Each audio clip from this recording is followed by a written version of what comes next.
Video में हम आगे क्वेश्चन देखते हैं। मैग्नेटिक सर्किट के क्वेश्चन हम देख रहे थे। तो अभी हमें क्या करना होगा यहाँ पर, जैसे कि ये हमारे पास क्वेश्चन है। तो इसमें देखिए, which law state that induced EMF and current always oppose the cause of production. मतलब इंड्यूस्ड ईएमएफ और करंट प्रोडक्शन का जो अपोज करता है तो वो कौन सा रहेगा यहाँ पर। थोड़ा सा ये मैं क्या है साइज कम कर देता हूँ इसका। तो लेंज लॉ है। लेंज लॉ क्या करता है, लेंज लॉ वो प्रोड्यूस्ड ईएमएफ रहता है, जो इंड्यूस्ड ईएमएफ रहता है वो करंट जो रहेगी वो इंड्यूस्ड ईएमएफ का ऑलवेज अपोज करेगी। वो किसके अकॉर्डिंग करेगी, वो लेंज लॉ के अकॉर्डिंग अपोज करेगी। तो ये हमारा आंसर रहेगा। ठीक है, नेक्स्ट क्वेश्चन देखते हैं। नेक्स्ट क्वेश्चन है हमारा 102। जैसे कि ये देखिए, ये क्वेश्चन है, magnet is able to attract. तो मैग्नेट रहेंगे वो किस चीज को अट्रैक्ट करने के एबल रहते हैं। मतलब मैग्नेट से आप कौन कौन सी चीजें हैं इनमें से जो दी गई है उनमें आप अट्रैक्ट कर सकते हैं। तो देखिए, निकल को आप अट्रैक्ट कर सकते हैं, कोबाल्ट को आप अट्रैक्ट कर सकते हैं, और स्टील को आप अट्रैक्ट कर सकते हैं। निकल, कोबाल्ट, स्टील। तो एक चुंबक जो होता है इनको अपने अंदर मतलब अपनी तरफ आकर्षित करने में सक्षम होता है, और इस प्रकार का जो चुंबक रहता है वो स्थायी चुंबक कहलाता है। जो जो चुंबक आपकी इन चीज़ों को अट्रैक्ट कर लेता है, निकल, कोबाल्ट और स्टील, इनको अट्रैक्ट कर लेता है। ठीक है, नेक्स्ट देखते हैं। नेक्स्ट क्वेश्चन है हमारे पास, जैसे कि ये हम देख लेते हैं। ये क्वेश्चन है, ये देखिए, दो पैरेलल वायर हैं, उनको सेपरेट किया गया है एक डिस्टेंस के द्वारा।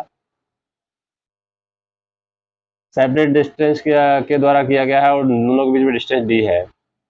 उनमें से एक ही दिशा में करंट जो फ्लो हो रही है वो आई करंट फ्लो हो रही है। इन दोनों तारों के समांतर और बीच में एक रेखा पर चुंबकीय क्षेत्र क्या होगा। मतलब यहाँ पर पूछा है, magnetic field along a line running parallel to these wires midway between they. मतलब दो वायर हैं आपके और उनके बीच में एक और लाइन है, वो रन कर रही है। ठीक है, इस तरीके से। तो ये पूछ रहा है कि भाई दो वायर है, सेपरेटेड डिस्टेंस, दोनों के बीच में डिस्टेंस क्या है, डी है। तो यहाँ पर अगर डिस्टेंस डी है दोनों के बीच में, तो यहाँ पर ये डिस्टेंस डी बाई टू हो जाएगी, क्योंकि ये बीच में वायर है वो फ्लो हो रहा है, मतलब रन कर रहा है। और दूसरा क्या दिया हुआ है कि सेम डायरेक्शन में करंट फ्लो हो रही है। ये दिया हुआ है कि यहाँ पर मान लो I1 करंट फ्लो हो रही है, यहाँ पर करंट I2 फ्लो हो रही है। ठीक है, तो यहाँ पर इस वायर पर जो मैग्नेटिक फील्ड होगा वो किस तरीके से प्रोड्यूस होगा। ठीक है, तो वो हम निकालते हैं। तो देखिए, मैग्नेटिक फील्ड जो प्रोड्यूस होगा वो जीरो होगा, क्योंकि यहाँ से जो प्रोड्यूस होगा, यहाँ पर एक मैग्नेटिक फील्ड प्रोड्यूस होगा इस करंट की वजह से, यहाँ पर मैग्नेटिक फील्ड प्रोड्यूस होगा इस करंट की वजह से, और दोनों का डायरेक्शन अलग अलग रहेगा। इस वजह से यहाँ पर जो मैग्नेटिक फील्ड प्रोड्यूस होगा वो जीरो होगा, क्योंकि जो मैग्नेटिक फील्ड प्रोड्यूस होगा वो इक्वल होगा और अपोजिट होगा, इसलिए वो एक दूसरे को कैंसिल कर देंगे और हमारा मैग्नेटिक फील्ड जीरो हो जाएगा। अगर करंट की डायरेक्शन एक दूसरे के विपरीत होती है तो हमारा मैग्नेटिक फील्ड डबल हो जाता है, जो भी मैग्नेटिक फील्ड रहता है। नेक्स्ट क्वेश्चन देखते हैं, 104। ठीक है, जैसे कि हमें अगर बनाना है इलेक्ट्रोमैग्नेट, तो इलेक्ट्रोमैग्नेट हम किसके द्वारा बना सकते हैं। ये देखिए, यहाँ पर क्वेश्चन दिया हुआ है कि आपको क्या बनाना है, इलेक्ट्रोमैग्नेट बनाना है। तो इलेक्ट्रोमैग्नेट आप किसकी मदद से बना सकते हैं। अगर आप सोलेनॉइड से करंट अगर फ्लो करवा देते हैं, किससे, सोलेनॉइड से, तो सोलेनॉइड से करंट फ्लो कराने पर हमारा क्या बन जाएगा, वो इलेक्ट्रोमैग्नेट बन जाएगा। इलेक्ट्रोमैग्नेट, सोलेनॉइड से अगर करंट फ्लो करवा देंगे तो वो इलेक्ट्रोमैग्नेट बन जाए। तो इलेक्ट्रोमैग्नेट किसके द्वारा बना सकते हैं, करंट को सोलेनॉइड के थ्रू फ्लो करवा के हम इलेक्ट्रोमैग्नेट बना सकते हैं।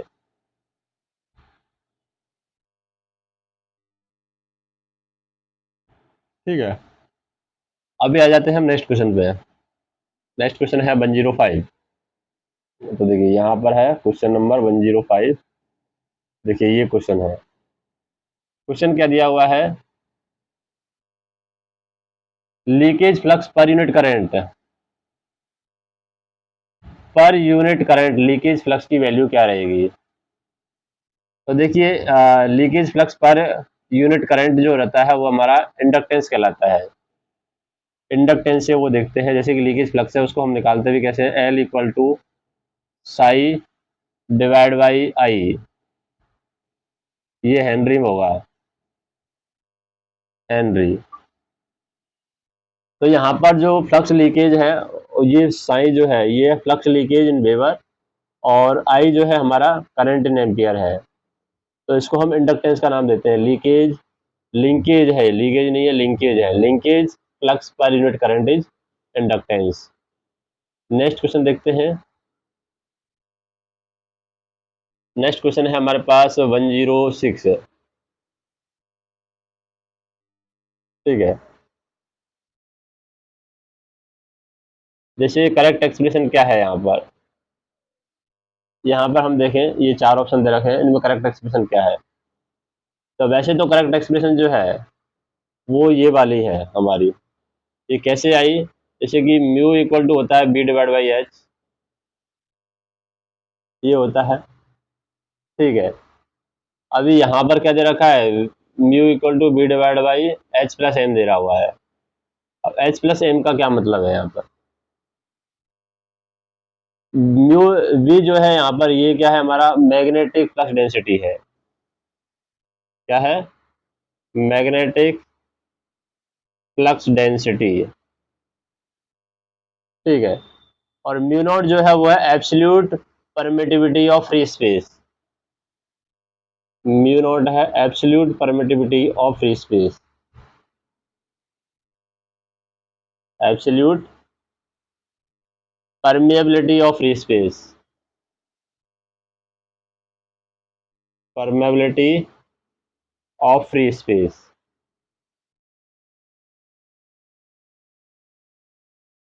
म्यू नॉट है absolute permeability of free space, और एच जो है वो है हमारा मैग्नेटिक इंटेंसिटी।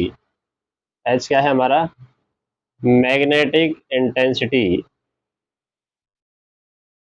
एच हमारा मैग्नेटिक इंटेंसिटी रहेगा, और एम हमारा सैंपल्स मैग्नेटाइजेशन रहेगा। एम क्या रहेगा, सैंपल मैग्नेटाइजेशन रहेगा। अभी देखते हैं नेक्स्ट क्वेश्चन।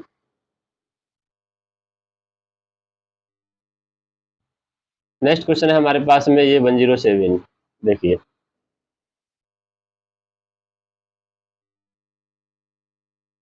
क्वेश्चन क्या दिया हुआ है, to develop electromagnetic force and और torque in electromechanical energy conversion system act in direction that end, मतलब कि आप क्या करना चाह रहे हैं, डेवलप करना चाह रहे हैं इलेक्ट्रोमैग्नेटिक फोर्स एंड और torque in electromechanical energy conversion system,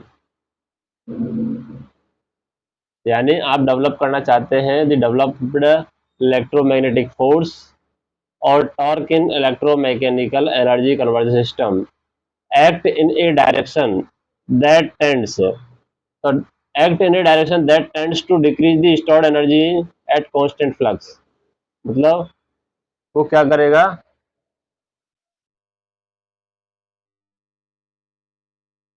decrease करेगा स्टोर्ड एनर्जी को कांस्टेंट फ्लक्स पर। तो वो यहाँ पर दिया गया है कि डेवलप इलेक्ट्रोमैग्नेटिक फोर्स और torque in electromechanical energy conversion system act in a direction that tends to decrease the stored energy at a constant flux.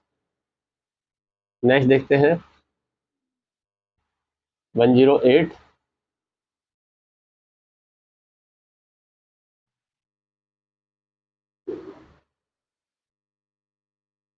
ठीक है, ये वाला क्वेश्चन देखते हैं।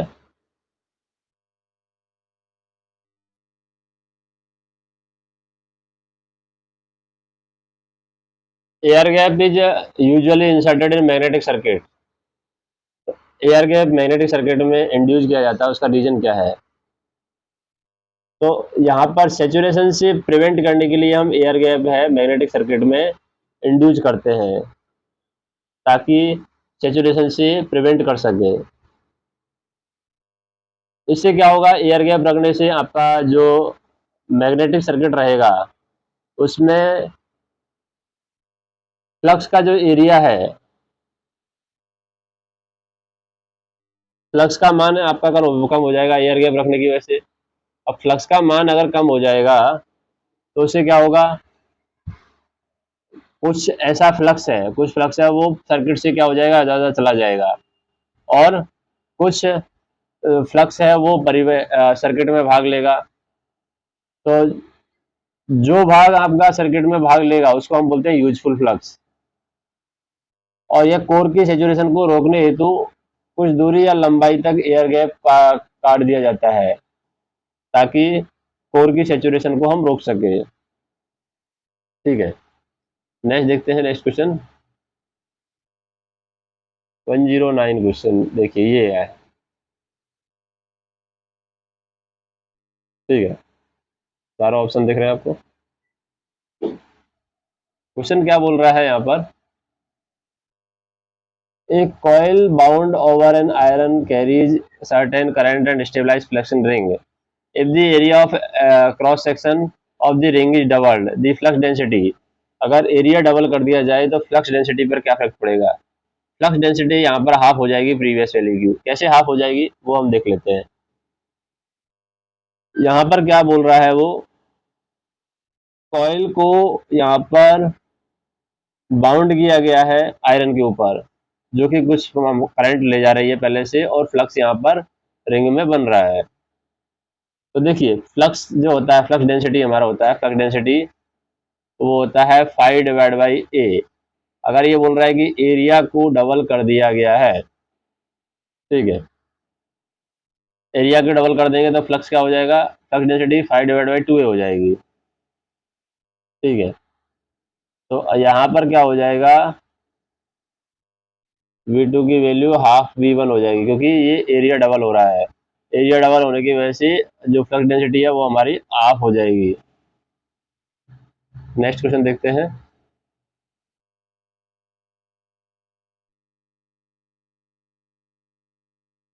नेक्स्ट क्वेश्चन है, ये देखिए, इसमें से हमें करेक्ट स्टेटमेंट निकालना है, कौन सा स्टेटमेंट करेक्ट होगा।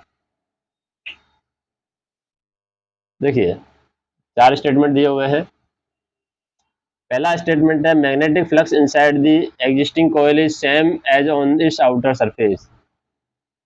तो मैग्नेटिक फ्लक्स जो होता है किसी कॉइल के अंदर वो सेम रहता है आउटर सरफेस के जैसे। क्या ये सही है? तो ये स्टेटमेंट सही है। कैसे सही है? जैसे आपकी एक कॉइल रहेगी, इस तरीके से कॉइल रहेगी, उसके चारों तरफ इस तरीके से हमने क्या कर दिया, कुंडली कर दिया। ठीक है, यहाँ पर करंट फ्लो कर दिया हमने।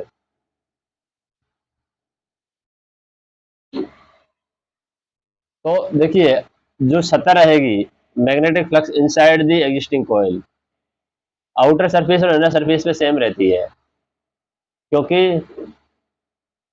आपके जो चारों ओर है वहां पर चारों ओर क्या रहता है, मैग्नेटिक फ्लक्स सेम रहता है। और अगर हम एरिया बढ़ा देते हैं तो फ्लक्स का मान कम हो जाता है क्योंकि फ्लक्स जो होता है फाई डिवाइड बाई ए रहेगा। अगर हम एरिया बढ़ाते हैं तो हमारा फ्लक्स डेंसिटी घट जाएगा, ये फ्लक्स डेंसिटी होता है ये घट जाएगा। तो इसलिए हम एरिया को, फ्लक्स डेंसिटी को डिनोट करते हैं phi divide by area. Area बढ़ा तो फ्लक्स डेंसिटी आपका कम हो जाएगा। नेक्स्ट क्वेश्चन देखते हैं। नेक्स्ट क्वेश्चन ये है,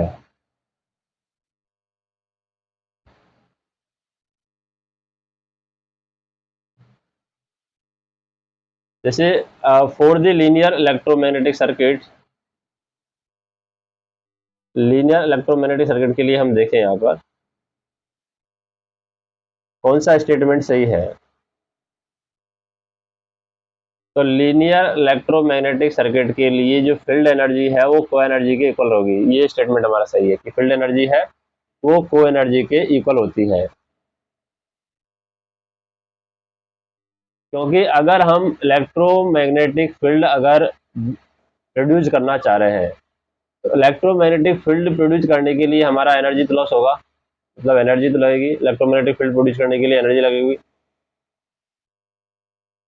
लेकिन अगर एक बार इलेक्ट्रोमैग्नेटिक फील्ड प्रोड्यूस हो गया है, उसके बाद में उसके लिए एनर्जी की रिक्वायरमेंट नहीं होती है और इसमें कोई लॉस भी नहीं होता है। इसके लिए हम कह सकते हैं कि जो वी एच कर्व है वो लीनियर हो जाएगा। तो फील्ड एनर्जी है इक्वल टू रहेगी को एनर्जी के। उसके बाद देखते हैं नेक्स्ट क्वेश्चन।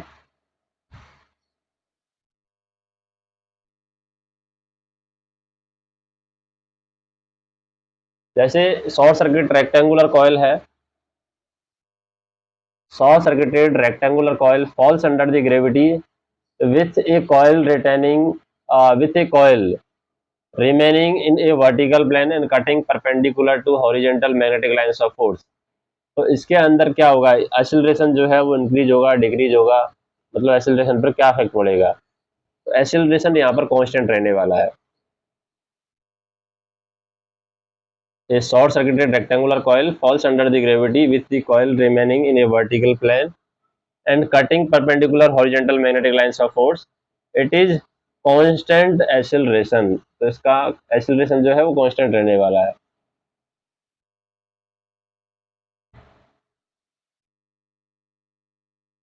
और ऐसी सिचुएशन में हमारा कह सकते हैं कि जो लिंक फ्लक्स है वो मैक्सिमम रहेगा और हमारा जो इंड्यूस्ड ईएमएफ है वो जीरो रहेगा।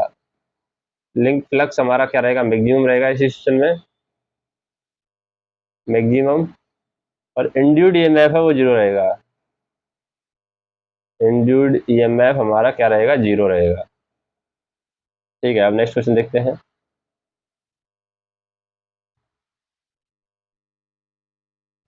जैसे कि नेक्स्ट क्वेश्चन है हमारे पास, ये देखिए, magnetic tape blanks are provided at the.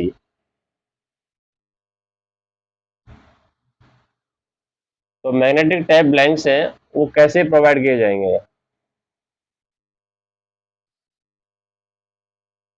Magnetic tap blank कहाँ पर प्रोवाइड किए जाएंगे। तो मैग्नेटिक टैप ब्लैंक है start and end of the tap पर प्रोवाइड किए जाते हैं, टैप के आरंभ में और अंत में। मैग्नेटिक टैप जो ब्लैंक है वो स्टार्ट में और एंड में प्रोवाइड किए जाते हैं। अब ये क्यों दिए जाते हैं मैग्नेटिक टैप जो ब्लैंक है वो स्टार्ट और एंड में क्यों दिए जाते हैं, क्या रीजन है इसके पीछे। क्योंकि ये सबसे सफल बैंकिंग स्टोरेज मीडियम है। जैसे हम गानों का संग्रह या रिकॉर्डिंग के लिए कैसेट उपयोग करते हैं, तो यह उसी सिद्धांत पर काम करता है। मैग्नेटिक टैप है 24 से 3600 फीट लंबा और पॉलिस्टर का बना होता है मैग्नेटिक टैप। ठीक है, और इस रील में लपेटा जाता है। तो पंच कार्ड या पेपर टैप की तुलना में इसमें विशाल डेटा हम क्या कर सकते हैं, स्टोर कर सकते हैं मैग्नेटिक टैप के अंदर। ठीक है, नेक्स्ट क्वेश्चन देखते हैं। क्वेश्चन है which law state that line integral of the magnetic field intensity H around a close path is equal to the total current linked by the count contour. मतलब क्या है इसका, मतलब ये है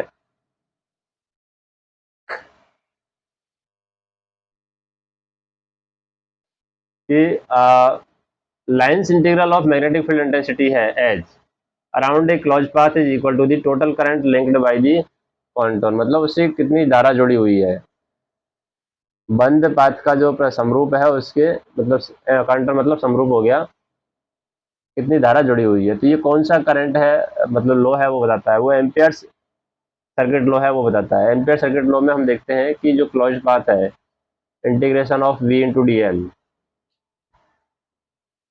या वी इंटू डी आई है, वो होता है म्यू नॉट आई सेकंड के आई इनक्लोज के इक्वल।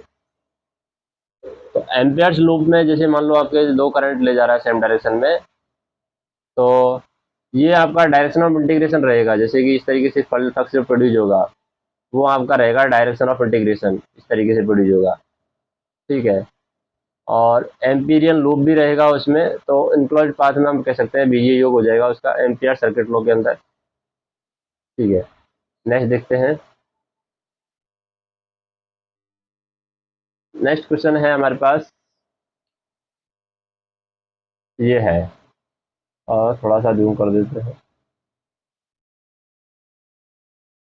देखिए ये क्वेश्चन है,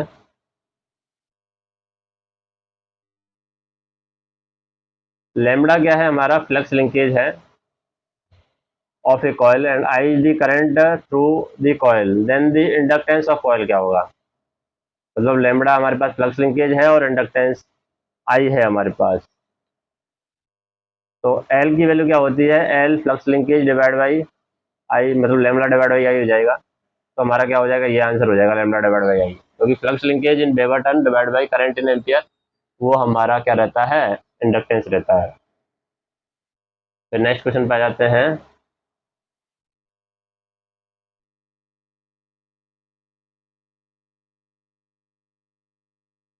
देखिए नेक्स्ट क्वेश्चन ये है हमारे पास, मैग्नेटिक कोर में हिस्टैरिसीस लॉसेज जो होते हैं उसके लिए फार्मूला क्या है। तो देखिए यहाँ पर आपको दिख रहा है हिस्टैरिसीस लॉसेज मैग्नेटिक कोर में किस तरीके से होंगे। हिस्टैरिसीस लॉसेज के लिए फार्मूला होता है, वो होता है पी एच इक्वल टू के एच बी मैक्सिमम की पावर 1.6 एफ, ये हिस्टैरिसीस लॉस का फार्मूला है। ट्रांसफार्मर या एसी वाली जो मशीन होती है, रोटेटिंग मशीन, उनकी क्रोड में चुंबकीय फ्लक्स में परिवर्तन से क्या है, वहां पर दूसरी दिशा में चुंबकीय फ्लक्स हो जाता है, क्रिएट हो जाता है, उसकी वजह से वहां पर क्या होता है, हिस्टैरिसीस लॉसेज होते हैं। हिस्टैरिसीस लॉसेज का फार्मूला वैसे यही है, के एच पी की पावर 1/6 एफ इंटू बी, और लगा देते हैं वॉल्यूम अगर रहेगा तो, लेकिन बी यहाँ पर दिया हुआ नहीं है।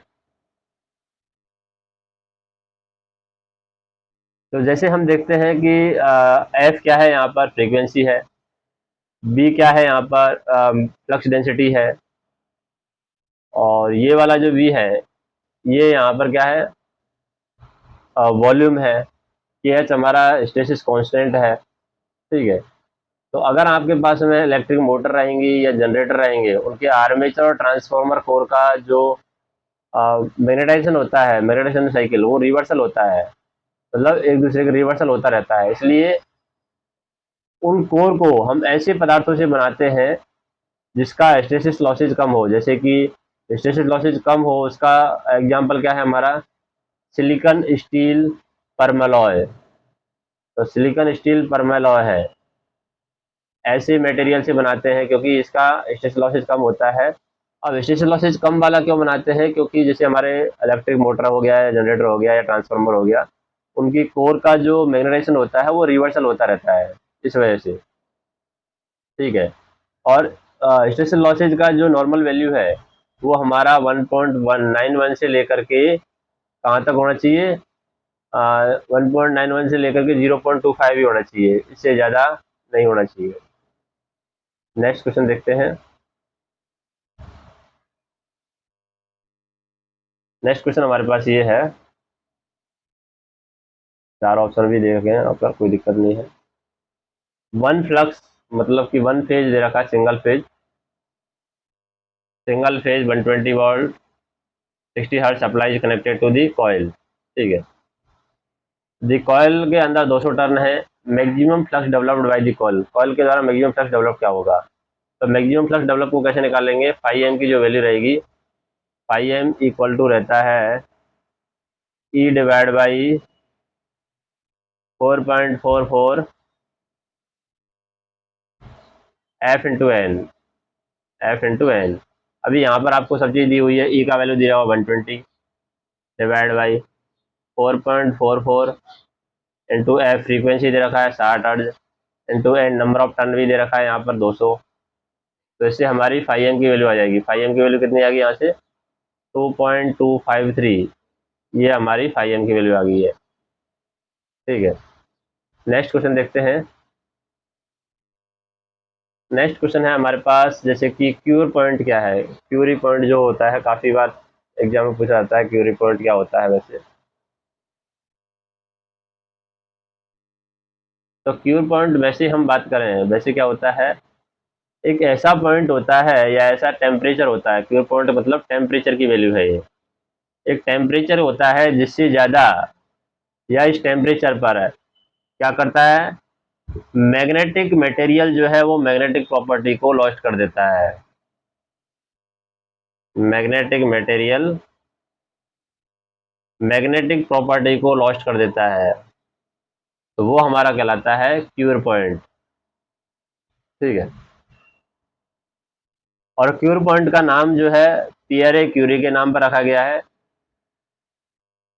और ज्यादा टेम्परेचर पर केवल हम कह सकते हैं वीक मैग्नेट बनता है, क्योंकि चुंबकत्व केवल क्यूरी टेम्परेचर के नीचे होता है। क्यूरी टेम्परेचर से नीचे ही हमारा क्या है, जो मैग्नेटिक प्रॉपर्टी रहती है वो ज़्यादातर रहती है। अगर ज़्यादा टेम्परेचर पर रहता है तो मैग्नेटिक प्रॉपर्टी है वो लॉस होती जाती है, मतलब मैग्नेटिक लॉसेज होते हैं, मैग्नेटिक क्वांटिटी है, मैग्नेटिक क्वालिटी है, वो लॉस होती रहती है। अभी आते हैं नेक्स्ट क्वेश्चन पे। नेक्स्ट क्वेश्चन है हमारे पास, देखिए ये देख लेते हैं।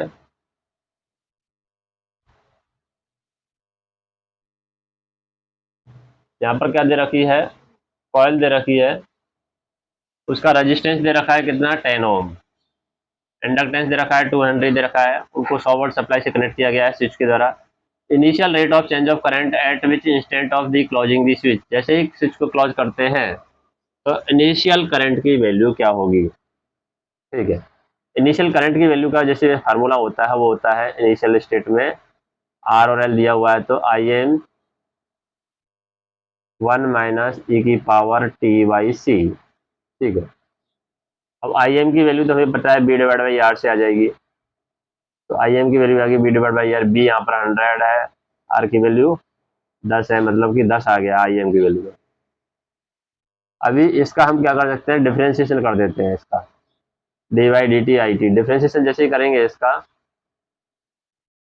तो क्या हो जाएगा,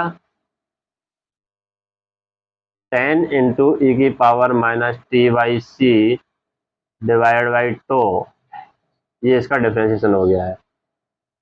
ठीक है, और टो की वैल्यू क्या है, टो मतलब टाइम कांस्टेंट है, ये होता है L/R। ठीक है, अभी इनिशियल स्टेट पर जैसे कि टी को जैसे स्विच हमने बंद किया, इनिशियल स्टेट पर वैल्यू क्या होगी, मतलब d/dt आई टी की वैल्यू पूछ रहा है वो कैसी सिचुएशन पे, जब टी की वैल्यू 0+ हो, मतलब स्विच बंद कर दिया हो। तो यहाँ पर हो जाएगा 10 इंटू टो की वैल्यू है L/R, तो R ऊपर चला जाएगा, R/L हो जाएगा, और e की पावर माइनस टो बाई सी है, तो टो इनिशियल स्टेट पर टो 0 हम मान रहे हैं, तो 0 डिवाइड बाई, तो e की पावर -0 हो जाएगा, 1 हो जाएगा, तो ये हो जाएगा 10 इंटू R/L। तो 10 इंटू R/L की वैल्यू क्या हो जाएगी, 10 इंटू आर की वैल्यू क्या है हमारी 10, और एल की वैल्यू क्या है 2, मतलब 50। तो 50 वोल्ट पर सेकंड हमारा आंसर आ जाएगा। तो इनिशियल स्टेट में initial rate of change of current है, जैसे ही स्विच बंद करेंगे वो 50 वोल्ट डिवाइड बाई, यानी 50 वोल्ट पर सेकंड हमारा आंसर आ जाएगा। नेक्स्ट क्वेश्चन देखते हैं, देखिए ये क्वेश्चन देख लेते हैं।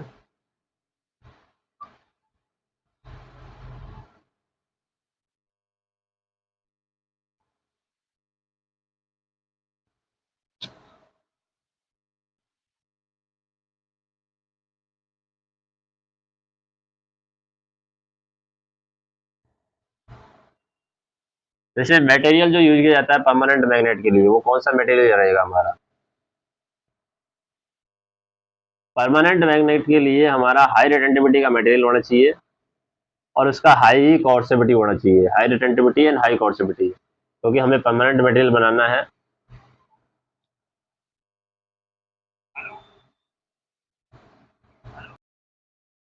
और जैसे इनका मैग्नेटाइजेशन डीमैग्नेटाइजेशन होता है, जो परमानेंट मैग्नेट होते हैं उनका मैग्नेटाइजेशन डीमैग्नेटाइजेशन बहुत ही हार्डली होता है, मतलब उनको टाइम लगता है बहुत ज़्यादा।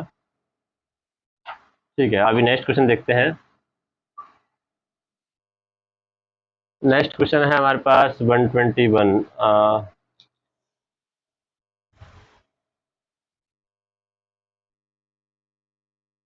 देखिए ये क्वेश्चन है हमारे पास, ये हिंदी में लिखा हुआ है, वैसे क्या मतलब है पता नहीं है। धारावाही मतलब कुछ रहेगा, धारावाही बहुपद कुंडली के अक्ष पर चुंबकीय क्षेत्र का कुंडली के समतल के समांतर केवल एक क्षेत्रीय घटक होगा, मतलब एक ही हॉरिजॉन्टल सेक्शन रहेगा, एक ही हॉरिजॉन्टल सेक्शन रहेगा, तो वो कौन सा रहेगा? तो समतल के समांतर एक ही हॉरिजॉन्टल, मतलब चुंबकीय क्षेत्र का, मैग्नेटिक फील्ड का एक ही हॉरिजॉन्टल रहना पॉसिबल नहीं है, क्योंकि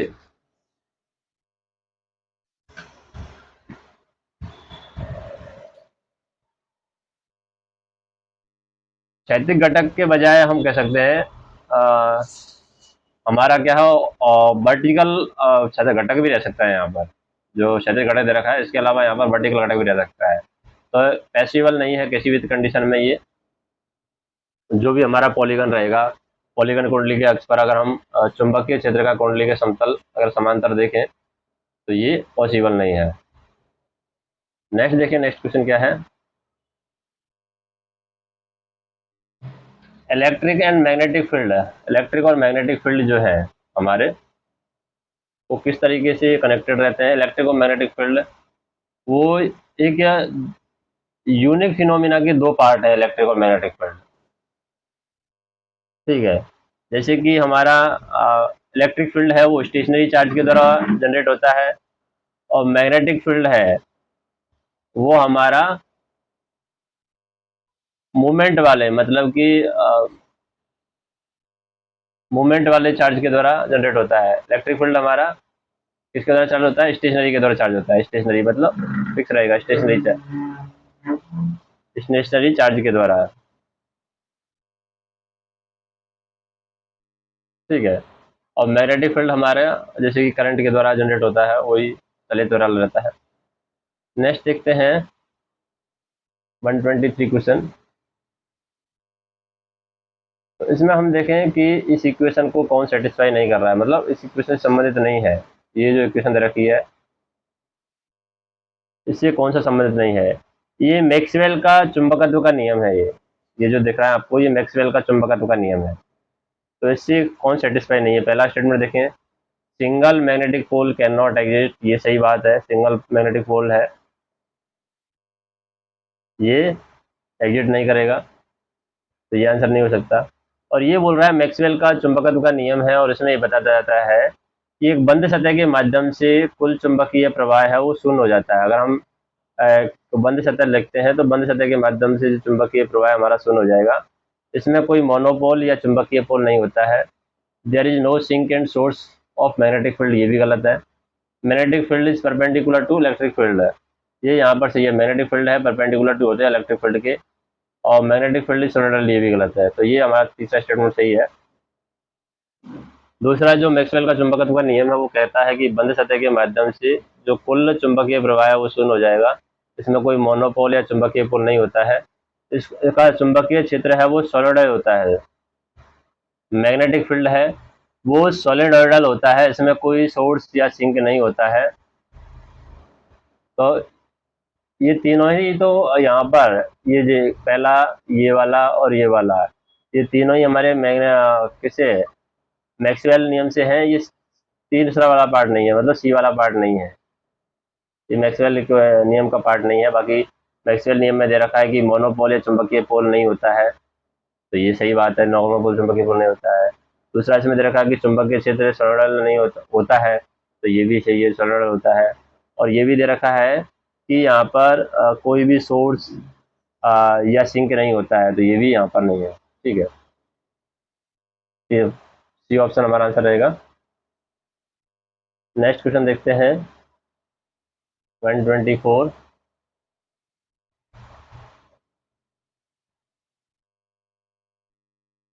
देखिए इसमें क्या दिया हुआ है, Fleming right hand rule, middle finger क्या डिनोट करती है।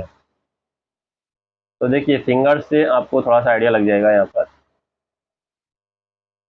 मिडिल फिंगर क्या डिनोट करेगी।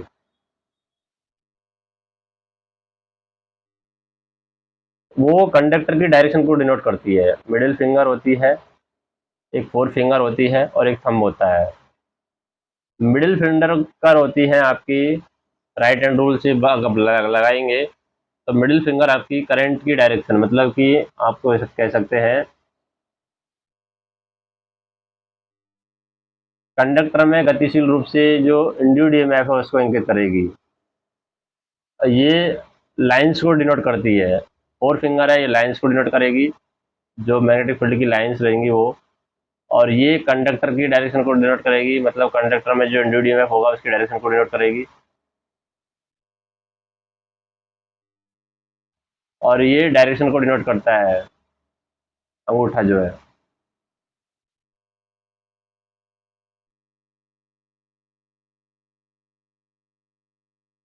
कंडक्टर की गति को ये डिनोट करता है अंगूठा।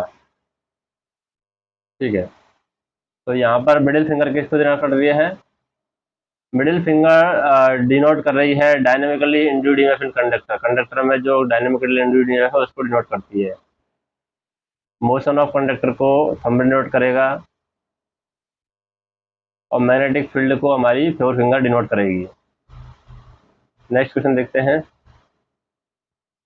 देखिए ये है, direction of force on current carrying conductor placed in magnetic field can be found by.